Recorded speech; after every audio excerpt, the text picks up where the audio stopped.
welcome once again to The Skinny here on WMNF.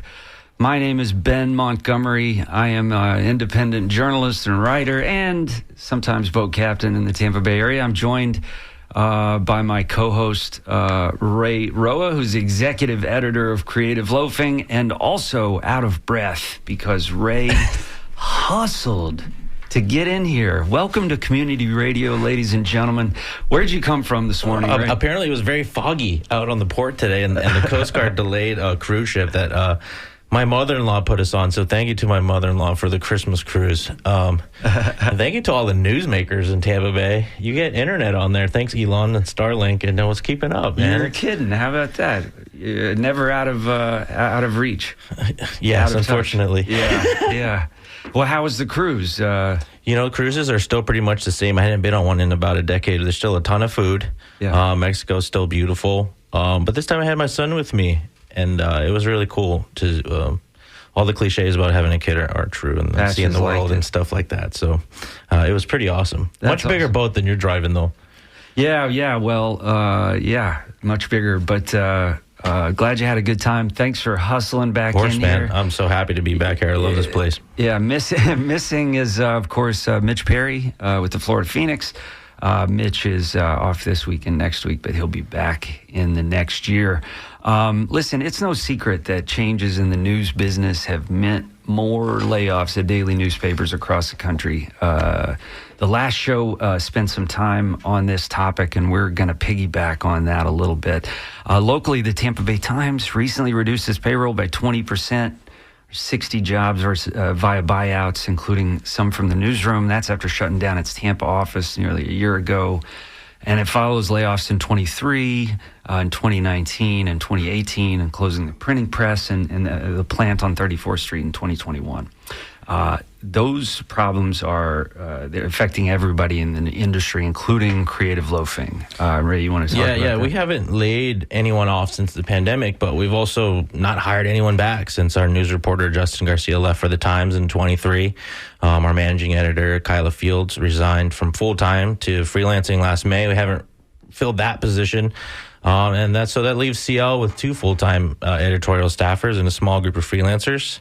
My publisher and I have also been forced to launch a mechanism for CL to collect tax-deductible large donations, donor-advised funds, things like that, in hopes of hiring a news reporter and A&E editor for a 3-year span. I'm hoping to pay for public records requests, legal fees, and things like that. So that's new, and it supports our commitment and our belief that people shouldn't have to pay or even go through a paywall, much like our guests coming here, to access information that helps them make choices about their lives, hold powerful people accountable, and things like that. So, yeah. And if we zoom out a little bit, Dan Christensen, writing last week in the Florida Bulldog, kind of put this all into some context for us. He writes, "The long goodbye of Florida newspapers is accelerating, and the once unthinkable vanishing point for the printed edition of one of America's best-known newspapers, the Miami Herald, appears near." Autumn is the time of year when newspapers typically file with the U.S. Postal Service their annual statement of ownership, management, and circulation. And using those numbers, Christensen has reported some shocking statistics. In September, the once mighty Miami Herald, at one point, one of the largest newspapers in the country, certainly even in my lifetime, in the top 5 newspapers in the country in terms of circulation, disclosed that as of August 18th of this year, its total paid circulation had dropped again to a shocking 12,623 subscribers. That's less than 15,000 subscribers to a newspaper that when I started in this business in 2000, upon graduating college in 1999, had a circulation that was almost 500,000 daily subscribers. And that number is now at 12,623. Well, don't those subscribers migrate online? Haven't they switched to digital subscriptions where they're looking at the newspaper online instead of in print? It turns out that's not the case either. The digital numbers have not kept up at anywhere near the rate the falling print subscribers the rate at which the print subscriptions have fallen. The print edition's declining fortunes are best seen through two examples. Christensen writes, in 1998, the Audit Bureau of Circulations reported that the Miami Herald's average circulation was 440,225. That's in 1998, close to what I said. By 2015, circulation had fallen to 88,000. 2016, 76,000. 2018 was 53,000. And then, of course, like I just said, most recent numbers, 12,623 subscribers to the Miami Herald. What is happening at other Florida newspapers? Christensen reports that out as well. In Broward County, the South Florida Sun-Sentinel's statement of ownership, published on September 8th, disclosed its requested or paid average circulation for the year before, that's 2023, was 20,073 subscribers. It's 20,000 people reading the South Florida Sun-Sentinel. And then over in Orlando, Tribune Media, sister paper, said its statement of ownership that its average print circulation this year was 300, which actually sounds like a lot compared to those numbers. But they did not share numbers for their digital subscriptions. And over in Palm Beach, the Post average there 17,000 in circulation, paid electronic copies at 4,867. That pales in comparison to the 2018 number, which was 15,000. And that brings us back home here to the Times, Ben. Yeah, the Times, which in 2018 was Florida's largest daily newspaper with a reported print circulation of nearly 294,000 print subscribers and just under 4,000 digital subscribers. They didn't provide their current circulation numbers, but rumors across the industry are that the Times have recently suffered a significant collapse in print circulation, similar to other papers in Florida. Very quickly, Naples Daily News, print paid copies, 12,954. The News Press of Fort Myers, 9,850 copies. Tallahassee Democrat, 5,599 paid copies, 1,935 digital subscriptions. Almost every paper in Florida, and I feel like we're at a funeral. It is. It feels like a bit of a funeral, right? All of this hurts the community. The way that the journalism is sort of drying up. We are here, though, to talk about some of the people stepping up. Last show was dedicated to a little bit of this, but we want to talk to the folks who are filling that gap, and one of those people is Michael Bishop.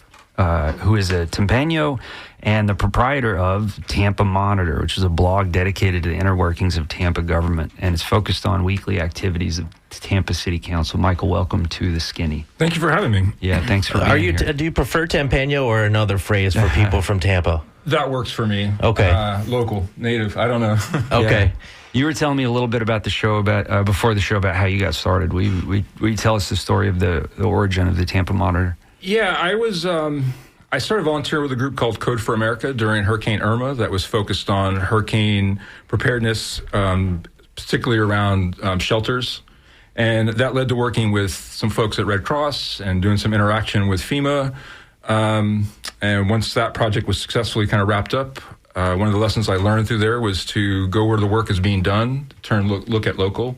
And so I started watching City Council to kind of see what the lay of the land was.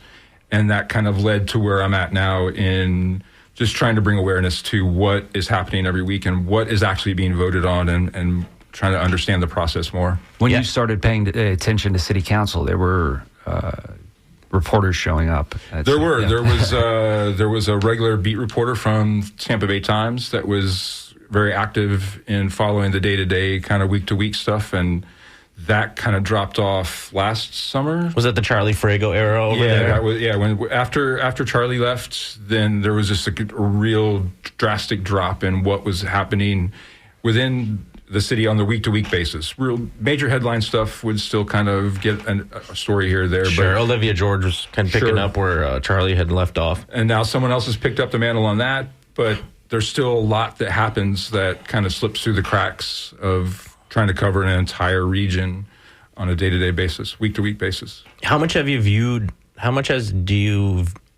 job and what you think you do and from the mission from the day you started to today, does it feel different? Does it feel heavier or anything like that as you move forward? Because if you go to his website, Michael does the due diligence, much like our other guest from City Council does, of digging through this agenda. He's a homework guy. How much do you feel like your job has changed? Does it feel like more of a burden or more of a responsibility now that there is less reporting?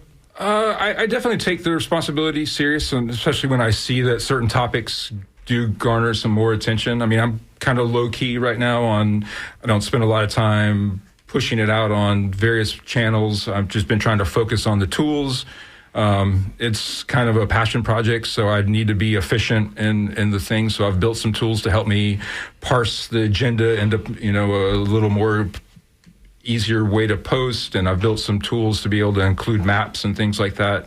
And so I've tried to find a balance between maintaining that there's information there every week of what focus is, what's being voted on, and then trying to build some tools around that to kind of augment that information to help folks get more there. I want to talk to you about one of those tools. You have a land use map on there.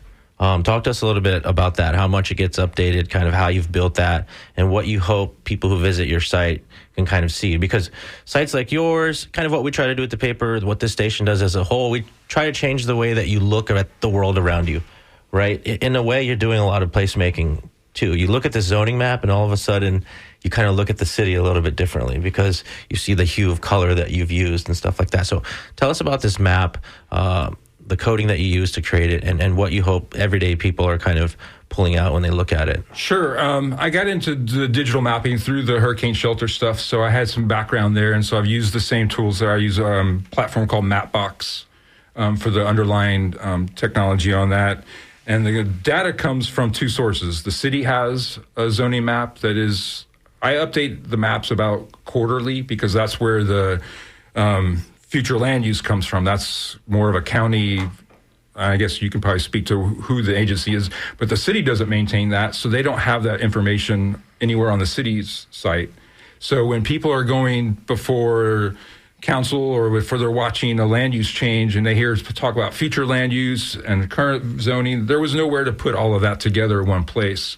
So I'd put those two together on one map so that you can click on an address and know exactly what the zoning is now, what the future is, and you can kind of flip back and forth and get a better idea to kind of fill in some of those blanks of understanding what those processes are, before you're, as a neighborhood activist, go and be able to, speak on your position.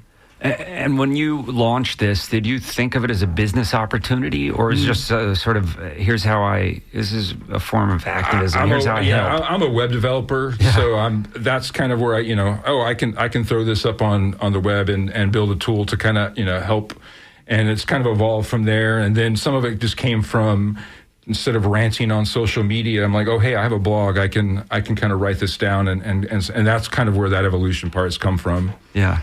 And is there a business side to it? Has that grown up? Like, have you solicited advertising, or have you heard from people who are like, I've looked at advertising, but it's not my primary focus. I've only recently added the ability to do donation type things. I can, there's sponsorships through GitHub on code side of things, or there's a way to buy a coffee kind of a thing. But right now, I've been focused on the time that I have on building tools and getting the information out on a weekly basis. Speaking of tools, let me just bring this up for a second, because I became aware not long ago of something called Citizen Portal AI, and I just bring it up because it's on my radar.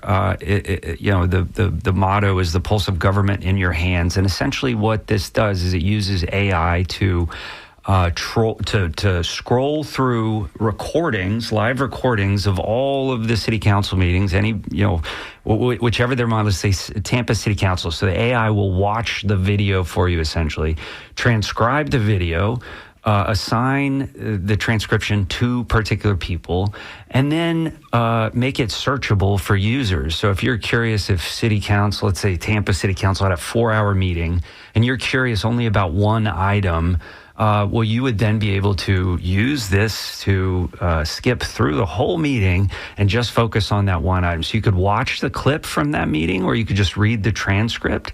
And then they're also using tools to kind of pull out those newsier items to kind of generate a briefing. So if you're just interested not in watching the whole 4 hours of the meeting, but you want to get a sense of exactly what happened in bullet points in short form, well, it'll do that for you as well. And this is all a subscription-based service, and it's interesting because you mentioned tools, and I think like tech is kind of a little behind in terms of developing tools that let us stay on top of these kinds of things, but it might be catching up. For sure. And related to that, there's a site, civic.band, and it's a developer on the West Coast that's primarily started with California, but he's because the agendas are all open information publics, and so he's built tools that have started pulling that into a database, and he's working on a current tool that you'd be able to subscribe to a keyword search. So if you're only interested in a particular project in your town, you'd be able to subscribe to that. And then as he pulls in the agenda and then parses that into text, you'd be able to see, agenda item 5 is about bike lanes, and you'd be able to subscribe to bike lanes for your city and get notifications for that. And that's something folks have asked me about. How do I find out just when this one thing I'm interested in? Yeah. And this is kind of that way. But he's building this on basically a national level. Yeah. Any city would be able to have, all that information is public. He's pulling it in, and then anybody would be able to subscribe. Likewise, from a journalist, you'd be able to look across 10 cities in your state and look for threads in certain topics and be able to then follow that from a broader standpoint there. Yeah, fascinating. By the way, if you're just joining us, our guest in the first half here in the studio is Michael Bishop. He runs a website called Tampa Monitor, where he keeps an eye on all things Tampa City Council. We're talking about the decline of local news and the people who are filling in the gaps for the journalists out there. Michael, you mentioned you have a method for people to buy you a coffee. I think people who work at the city have bought you have used that link to buy you a coffee. Talk about your relationship with the city, and how do you feel that the city of Tampa does as far as making public records available and tools available for people like you, people who are interested in the goings-on of the city of Tampa? Public records isn't something that I've really delved into a lot, but I have been pushing and have had good experience about the conversations about open data and advocating for if it's open data, it should be available in at least some kind of like machine readable format that then could be parsed by someone like me, pulling things in, whether it's something as simple as a calendar feed that the city has a great calendar. I was like, but there's no way to subscribe to this. So I built a tool that you could add it to your, an iCal feed. This morning, the city let me know that they thought it was such a good idea. They've adopted it and launched it themselves on the city site using the data that I had originally asked about. So those are the kinds of like small scale things that are positive in moving that direction and give me a positive feeling about how we can keep moving forward on those. I know that there was an initiative over some open data that the city is part of a pilot program that was announced earlier in the year, so I'm looking forward to seeing how that... That's the SIRE offshoot, I think. Well, this was something different. I think that was through Bloomberg Cities. That was a pilot program that the city announced that we were going to be a part of that would be a big portal of more data. I'm looking forward to seeing what that is, but my experience so far and my communications with the Tech and Innovation Department have been really positive on that, so I definitely think that's something that we can look forward to some of that and cutting some of the red tape and getting that information to the people they need it, whether it's fire unions looking for data or whether it's people just looking to find out more about rezonings. And when you say tech and data, next year the budget's going to come up. Where are these departments? Tell us. You don't have to say who these people are, but where is this information and these mechanisms coming from within the city, so that if somebody hears something in city council, they're like, hey, do we need to cut the budget in this particular department? It sounds like this department is very helpful to the job that you're trying to do and potentially making a lot of data available to folks who need it. Where does that come out of? Do you know? The department itself? Yeah. That's the Technology and Innovation Department. Okay. Yep. Okay. And they're broad. I mean, they cover everything from the radio communications to web to hardware to data servers. So it's a very, very broad department. So there's various people working on things, and sometimes that information crosses through multiple other agencies that they're kind of managing. So that's sometimes where that red tape, and not having somebody who's working across multiple departments might miss some of those things. But I think that my experience and what I've seen, the evolution, there's been improvement in those types of things. And what about your insight into what's happening at City Council? You've pretty much kind of kept that. We don't see a lot of it, right? A lot of what you think doesn't float up, but sometimes you do point out something that's interesting in the agenda. How do you balance that as a Tampano and somebody who cares about where you live, and then this hard work that you're doing, trying to keep it objective? Is that something that you think about as you do this work for Tampa Monitor, or is it something that because I know that as a reporter, you've brought a lot of things to my attention. You'd be like, hey, you totally missed this in this agenda or this and that. Maybe you should look into this because you're seeing it and maybe we're overlooking it in the rush of everything. How do you balance a little bit of that, like your activism and your care for the city with the work that you do? That's been difficult because I'm not a journalist by profession, so I don't really come from with an objective mindset, but I do try to make sure that it's not a ranting blog. My goal is to bring awareness to what's being voted on, and I question more processes than I do opinions in a lot of cases. And those are the things that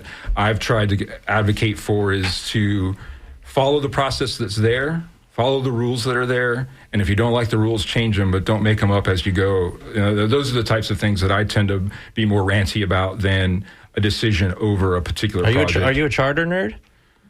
A city charter nerd? I guess you would say. Yeah, okay. Yeah, I mean, that's, there's a charter for a reason. So, as on the broader scale, as we get away from following those types of things, I think it's important, at least we try to hang on to it at the local level. So those are definitely like something that I'm concerned about. Yeah, it's interesting that, with the splintering, if you will, of like local news, as it becomes more independent maybe. And listeners should know that we had tried to get on as a guest Sebastian De Leon. I'm forgetting his last name. Sebastian De Leon.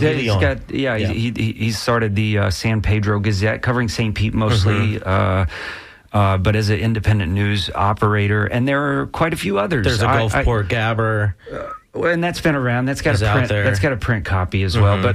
But I'm thinking of the school district blog or website that was breaking some news within the past few weeks about the superintendent's travel. Right. It's another version of a watchdog blog. Michael Rash, I think. Maybe what's interesting is But each of these things has an identity, right? It's got a person or people behind it, and sometimes it's hard to figure out who that is as just a consumer. Like, who is behind this link? It's removed the sort of stability of like, oh, this is from the Tampa Bay Times and can be trusted, to like the first step as a news consumer is figuring out who wrote the thing that I'm reading, Right. Where is it coming from? Does this person have an axe to grind? Yeah, and I think as we get this call teed up here, it looks like somebody wants to talk to you, Michael. I think Michael's made himself very much available, back on Twitter. Rest in peace. I don't know if you're still there. No, but I know you're on Blue Sky now. I logged into Twitter in over 9 months. Same, man, same. Okay. I'm Blue Sky all the way. And he's very transparent on there. I mean, I think there's a picture of you. I've been online and doing web stuff for 20 years now. So I'm open about, my. Yeah. Let's get this call. David, you're on the air. Hi. Oh, hi. I just wanted to talk real quick about Tampa Bay Times. Are y'all still on that? Yeah, go for it. We are, absolutely. Oh, cool. Well, I've been subscribing online for a while now, but I'm kind of thinking about ending my subscription because I noticed it's getting kind of expensive. It's like $30 a month now, which I think is a little bit high. And also, I've noticed that there's less original writing in there. It seems like they're putting in more national and St. Pete Catalyst and other sources, because I think the newsroom has been diminished so much. Yeah. One thing I would like to suggest, if there's any Times folks listening, I really like, with like the Washington Post and New York Times, how you can share a story to a friend, and but you're limited to like maybe 10 stories a month. Gift articles. But if you gift articles. Share a story and let other people who are not subscribing read it, but decide, well, this is worthwhile because Times is still a good newspaper. Yeah. I think it would be a good business decision to do something like that. Yeah, it's true. It is difficult to share Times stories with non-Times subscribers. They're not going to be able to get past that paywall sometimes, and so. Anyways, big challenge. That's not the only challenge the news industry has, and I've long wondered if it's not the case that they're just sort of in this slow process of like liquidating what's left of the community loyalty. Like, how little can we give people and have them still subscribe for as long as possible? And so sad to me as a person who tried really hard to save daily newspapers for a long time, and in fact ran a blog called Gangray.com, which subtitle was Prolonging the Slow Death of Newspapers. We all thought that narrative journalism was going to do it, that giving people turns out more, people just want less. TikTok reels. TikTok reels is the way to go, I guess. Anyways, David, thank you so much for the call. Yeah, thanks for bringing that up, David, and good points. Sure. And we thank Michael for joining us. We're gonna pivot now, but not before we dismiss Michael. Please feel free to hang out too. I know that yesterday. In your last rundown of Tampa City Council, something that you didn't really touch actually was this MOU, this Memorandum of Understanding between HART and the city of Tampa. And in a 4-3 vote yesterday, Tampa City Council narrowly voted to allocate $1.65 million to make Hillsborough Area Regional Transit Authority's Route 1 free to ride for an entire year. The free service is expected to start on January 5th and last until January 4, 2026. It will also include more frequent stops along Route 1 from every 20 minutes to every 15 minutes. The last piece to making that fare free rides thing official was a signature from Tampa Mayor Jane Castor. There was a press conference about 90 minutes ago. It started. It was on the you were corner still on the boat. I was still there. I was trying to see it from the boat there. But the corner of Whiting Street and Franklin Street was not visible because of all the Sparkman Wharf, all the burger smoke. And I think we might have an update from that press conference from some folks who were at the podium today. Councilwoman Lynn Hurtak, regular guest on the program. Regular guest on the show, is here. I'm glad to see her not in the context of the hurricane. Same. And so is Justin Willits from HART. Please introduce yourselves and say hello to your listeners. And can you tell us what happened an hour ago? Well, thank you for having me. And I just want to say, before we switch topics, that Michael Bishop has been doing amazing work following council and making it more understandable. And I like to sort of copy what Michael does, whereas anything I'm reading to prep for a meeting, I will only look at public available documents. I won't look at my city email. We'll only look at documents. And I can't tell you how many times we found documents that weren't available, and then we were able to make them available. So I just want to, and that comes from the desire to make sure that news or that public documents are available. Yeah. And it's really important. So I just want to say thank you again to Michael for his great work. And it's incredibly necessary, as we don't have folks that cover City Hall much anymore. 100% agree. But 90 minutes ago, we did a little kickoff for the new Route 1 fare-free pilot, and I am unbelievably excited about it. And I will quickly tell you how this came to be. We'd been talking about the cost for Route 1 and the BRT for quite a while. So I had a number in my head of about $1.5 million. And in the city's budget, when we got under our parking study, because this is all parking money that can only be spent on any type of transportation, was $1.5 million for EV charging stations in public parking garages. And that just seemed like a lot of money for something that would be minimally used by a very... Tesla trucks? Yeah, probably, possibly. If they could fit in the garage. My son I don't know calls about them that. peculiar-looking cars. That's what he calls them. But yeah, I mean, is there really $1.5 million worth of demand for that? And should we be the ones filling that demand, knowing that EV charging stations are, knowing the difficulty in the maintenance and the cost of that? I'm happy to partner with somebody who wants to do that for us, but should we be taking that on? And I thought, we could do something better with $1.5 million. And so immediately when thinking about parking, transit, that Route 1 was in my head. And so I thought, well, let's try this. And so I mentioned it to City Council, and I got some okay reactions. And then I actually went ahead and proposed it, and it passed within the city's budget. So it's actually $1.65 million, because we also have to include paratransit in that whenever you make a route. Whenever you the fare has to match, and I'm sure our other guests can talk about that. Yes, our other guest, Justin Willits, the Director of Planning and Scheduling for Hillsborough's Regional Transit Authority. It's going to be your job to make sure this bus runs the right way, Justin. How did this... Talk to me about when you first heard this from the councilwoman and the road to get here, and how you feel today. First up, did the mayor... Are we good? Do we know? Still waiting on a signature.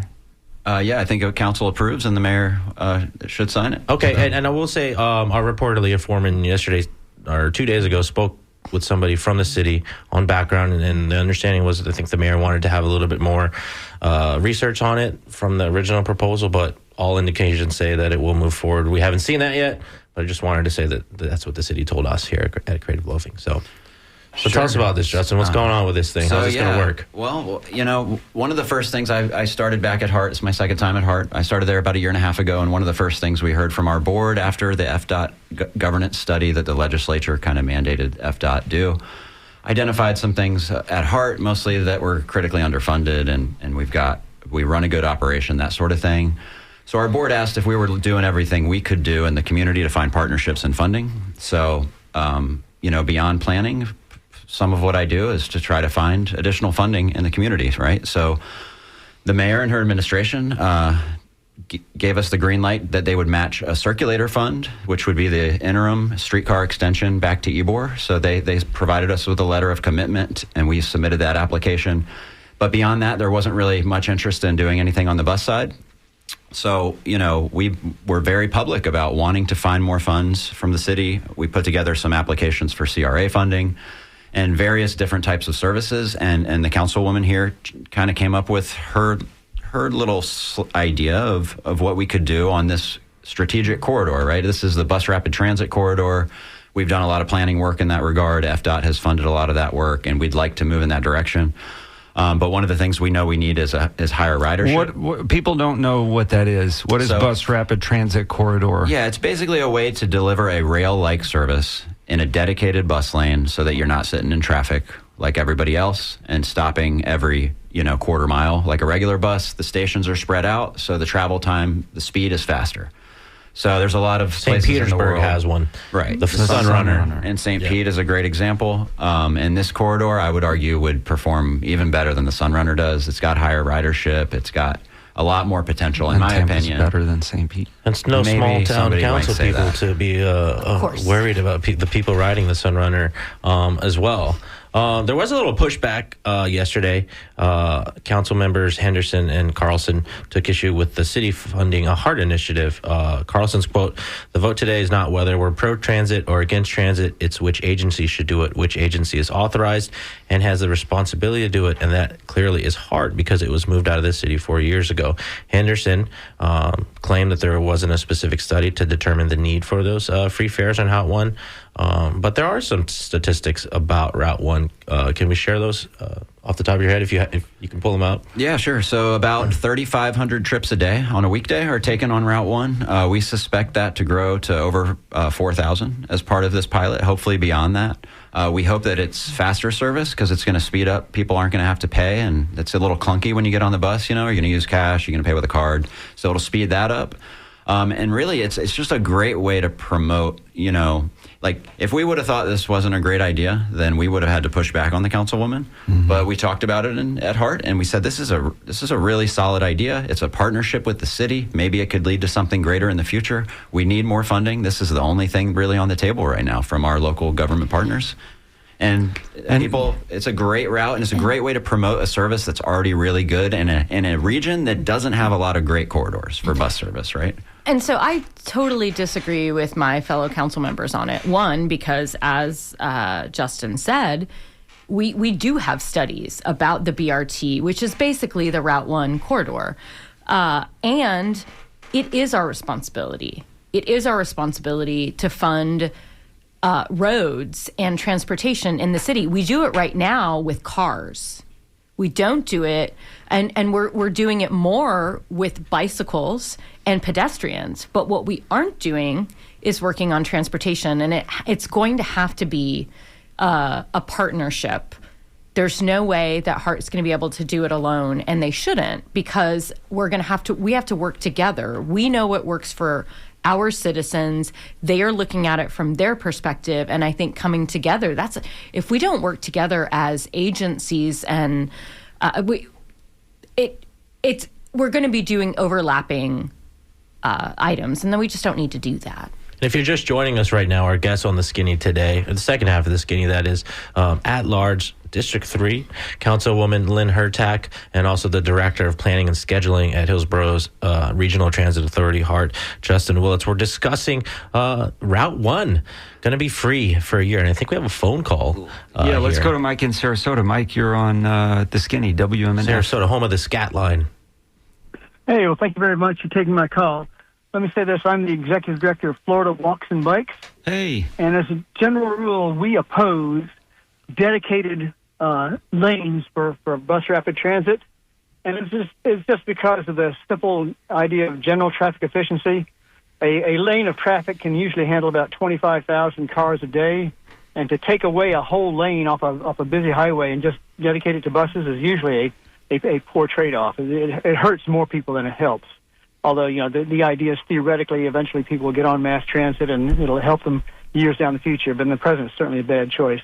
Now, that's one opinion. The other opinion I'd like to offer is dedicated to what was said earlier in the show about the readership of newspapers. Yes, sir. And I saw a graph the other day from the Washington Post, which said that the people reading the morning paper or reading the paper every day has declined from somewhere in the 60% in the 1970s and down to somewhere in the 20% in the modern age.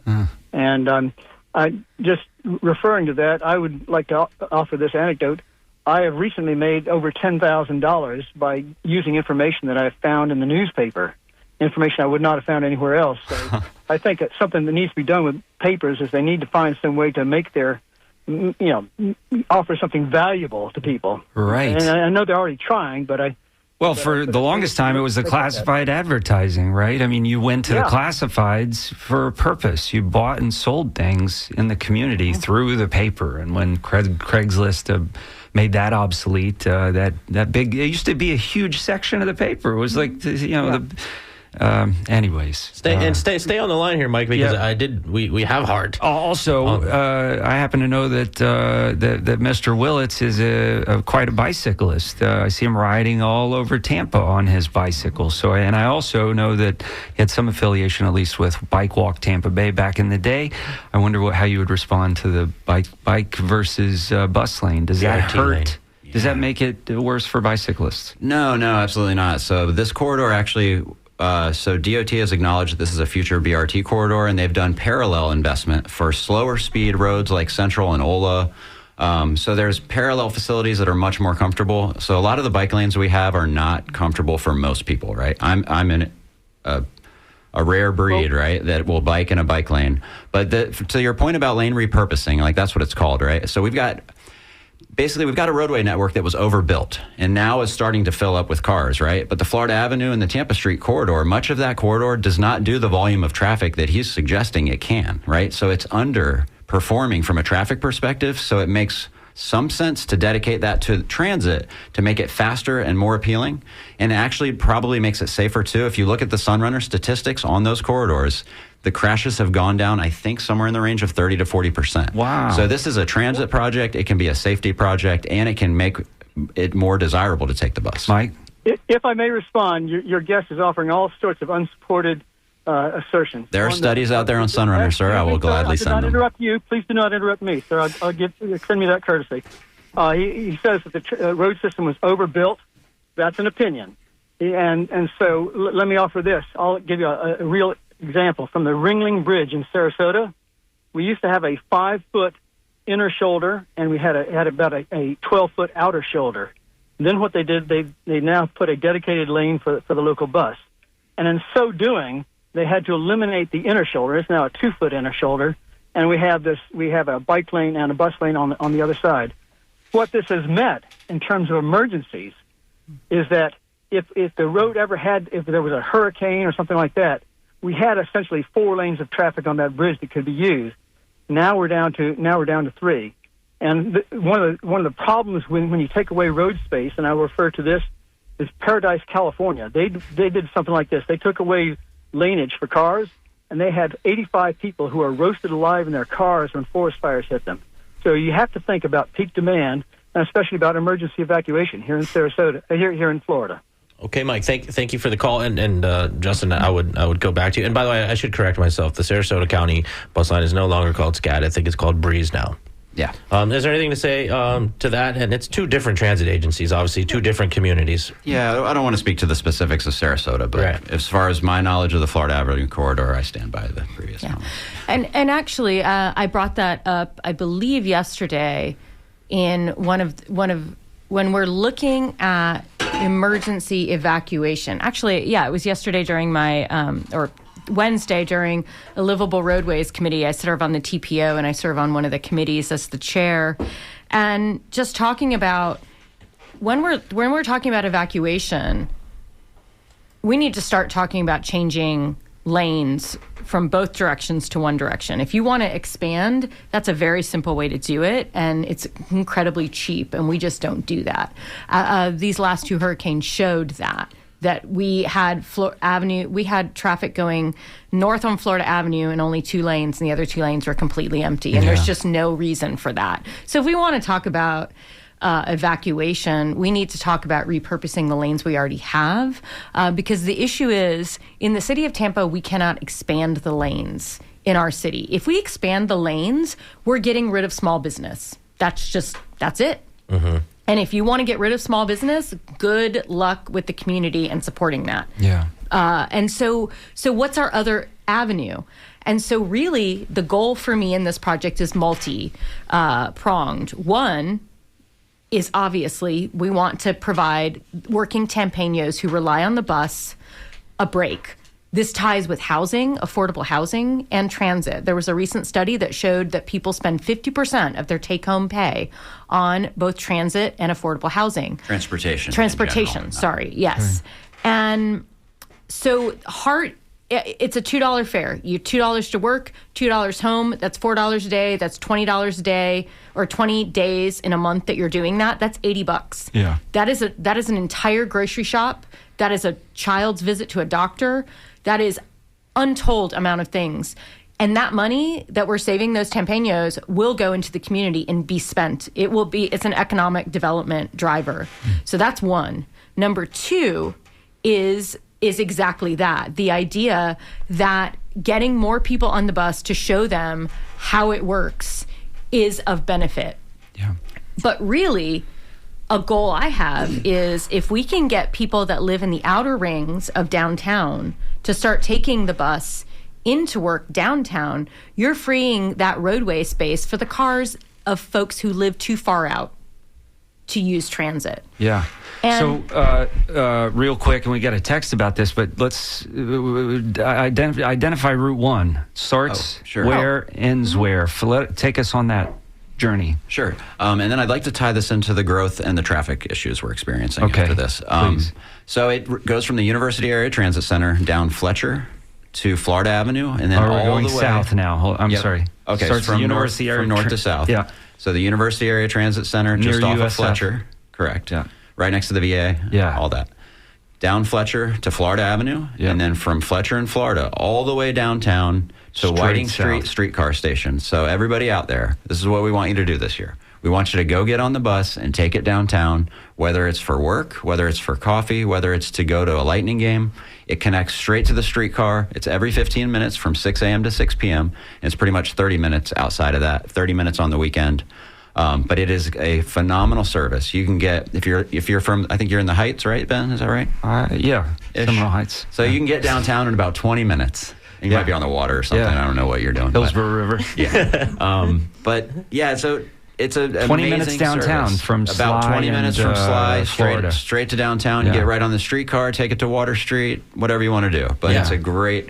And is there a Armature bathroom on the Works. bus? There is not. But No there is bathroom. Wi-Fi. There's Wi-Fi, and there are USB ports on some of them now. The modern. What does a new trip buses. take from the from University Station to? That's the University of South Florida, Yeah, by the way. yeah. Tampa campus, right there by the VA. There's a huge Walmart How long is over that there. trip? It's about 40 minutes, depending on if you go from Transit Center all the way to downtown, depending on traffic and time of day, that sort of thing. And I will counter, you have to walk a little bit to get to the streetcar from MTC, from Marion Transit. Well, the Route 1 goes all the way to the Whiting Street Station. Oh, okay. And then it goes into Marion Oh, Transit okay, Center. okay. So even better. That is is the- where we had our the kickoff today at Whiting Street. Okay. So the streetcar stop is right across the street. And I did want to keep talking about the hurricane, but since we are talking about the streetcar, and we have about, 8 minutes here, there was a little bit of talk about the streetcar, which recently lost grant funding from FDOT. What's going to happen with that? I'm committed to finding that funding. We just had a report yesterday about the estimated what we were going to spend in FY23 and then the actuals, and there was a nice amount left over. Now some of that's going to have to go to different things, but do we think we can find the $2 million? Yes, I do believe. We also need to be talking about partnerships with possibly visit Tampa Bay. So a lot of folks use that when they come to conventions. So we really need to be talking to different people who use the streetcar. The CRA already pays for part of it. So what else can we do? But I do believe the council believes strongly that the city should be paying for it. And I agree, but you can't believe the city needs to be paying for the streetcar and doesn't need to have anything to do with the bus. That is something I don't understand. That's cognitive dissonance that I don't get. I'm sorry, did I miss this? What's the status of the streetcar now? Is it Lost funding? No, it's just for the rider. Can I get on for free? Yes. I And can people go- are trained to do so. Yeah. I mean, Correct. I ride that thing. My kid loves it. And we use it to get from my office to Ybor City. He used to love eating boiled peanuts at Zydeco. Like, it's his thing. And you watch people, they are just used to coming on, coming off. They know when to pull the bell. They know the stops. It's actually pretty remarkable. And the only thing I ever wanted more was maybe there could be a faster one. Maybe it could go all the way to Seminole Heights. But that's exactly what this is meant to do, to get people who wouldn't normally try transit to do that, to just hop on and hop off. So I live north of Hillsborough. I can now hop on the bus to go to the Independent and have a drink. Normally I'd walk, but I can hop the bus. So just little things like that to get people. In the summer, you don't want to walk to the you want to Independent. go to the Y because the Y is about to undergo construction. One of their parking lots is going to be completely packed. How do you get to the Y? You hop the bus. Yeah. Bubba writes in, just to clarify, you're talking about Florida Ave route, not the Nebraska Ave route. Correct. Yeah. Route 1, which is Florida to Fletcher. Route the 400 is the rapid transit on Nebraska. And Okay. is there an indication, he asks, if the free fares on the streetcar were successful? Like, can you tell in terms of ridership? Yeah, absolutely. Yeah. So that grant that FDOT had that started 5 years ago. It was a 3-year grant. FDOT extended it twice. We've all known for 5 years that match from FDOT would go away. Yeah. But yes, it was about $300,000, and that grant helped fund more service and free service. So it subsidized the fares that used to be part of the budgeting process. So that's how it works. And that has gone from about $300,000 to $1.3 million. And by more service, I think Justin means, more trains late at night. You don't have to wait because the train's not full. Things like that. Increased service during concerts. 15 minutes all day. Things like that. Sometimes faster. And just a reminder really quickly, for the listeners, you're listening to The Skinny on WMNF. I'm Ben Montgomery with co-host Ray Roa, and we're talking with Councilwoman Lynn Hertak and somebody named Justin Willits, Regional Director of Planning for Hart. Let me ask you something about the hurricane. Talking about free bus routes down Route 1. So on Route 1, go ahead. Sorry. So you mentioned the hurricanes, kind of your eye-opening after you saw people evacuating. But also, Hart was free to ride for a few weeks after the hurricane. Right. There was a little bit of an increase. I think it was 9.5%. Can you talk about what that meant for you? Was it surprising for anybody here in the room? And what kind of numbers do we need to see in 2025 to support Route 1 perhaps, becoming BRT or staying free? Is that possible? So my favorite story about this is that the Friday, so 2 weeks of fare free. It ended on a Sunday. I got on the Friday. I was downtown for a convention. I stopped at Palm Ave to go to Sprouts to pick up some groceries. Got back on the bus. This is 12:30 on a Friday. There was no place for me to sit. Imagine that. So It's probably made Justin very happy. and I texted him on my way home and he's like, send me photos, but I was already off the bus. But the idea of, yes, 9.5% increase when normally after a hurricane they see a decrease is phenomenal. And your weekend numbers were even better. I can speak just anecdotally. I rode a little bit on the what is it called? It's a trolley-shaped bus on the beaches. Jolly Trolley. Boy, and that was right after they reopened the bridges to get back over there is when I took a walk for Ray. People were so thankful that thing was running. I heard every person who got on was, thank God this exists, and they were just trying to get away. But yeah, there's like this outpouring of community support for public transit in this time of great need. Right. And in the midst of this affordability crisis, transit is one of the best tools we have, right? Yeah. And when you talk about the growth we're experiencing, right, the traffic, I hate to say this on the air, but it's never getting better. We can only keep it from getting worse faster. Laughs. And we have to do that with transit service on these major corridors. You mean we can't the build more construction roads is and not that's all not this gonna fix it? construction I on don't know, 275 man. is We're not. going to live through 5 years of construction, and then there would be saturated in 3 years. Yeah. So tell me, what are you hoping to see as far as ridership goes? Do you know what will be successful as far as this program goes a year from today? So yeah, we think we'll get over 4,000 trips a day on the route, probably more. If we hit 5, I will be happy. If we hit 6, I will be thrilled. But we expect it to do really well. We want to see faster travel times because people aren't, we call it dwell time at a stop, right? There's going to be less dwell time because people are just getting on and getting off, just like the streetcar. Payment, That's one of the big transaction. things that benefits the streetcar. Yeah. Is it was very slow boarding, every single pay. Now we're just like, get on, get off, keep it moving. And that's the real benefit on the operations side because I want to deliver great, fast transit, and this helps us deliver And better as a guy who service. doesn't ride the bus all the time, I did not long ago, maybe 6 months ago, and I got on and felt foolish because I didn't have change. I thought I could pay with the credit card. And Now he you said, can. got it. Now you can. Well, yeah. Anyways, this eliminates that if it's free. Is that bus going to be branded somehow? I just, before I forget this question, will it The be fare like box have a will be wrap covered. that'll say like free on It'll the say side or free something? right on the head sign. It'll say free Heart Route 1 Okay, for the but year. if that bus is And on every Florida bus stop Ave, sign, it's going free. to say that too. Well, the Route 1, because other just Route buses 1. ride do travel. Okay. But what they have a new little sign, and you'll see it in some of the media coverage today, where Flamingo fares. they have no. No. It's just this little sign that basically says Route 1 fare free through, and that has the date. But for me, what I will find successful is my goal from this is to get more Tampeños to try the bus. And so just to me, it will be successful if we don't just have additional ridership on Route 1, but additional ridership throughout the transit corridors, because Tampeños, by and large, just don't know how to ride the bus. And so this is the entryway to getting people comfortable with transit, especially in the urban core, so we can leave the driving to people coming into the city. Yeah. This is only one small way, but it's the way that's available to us right now.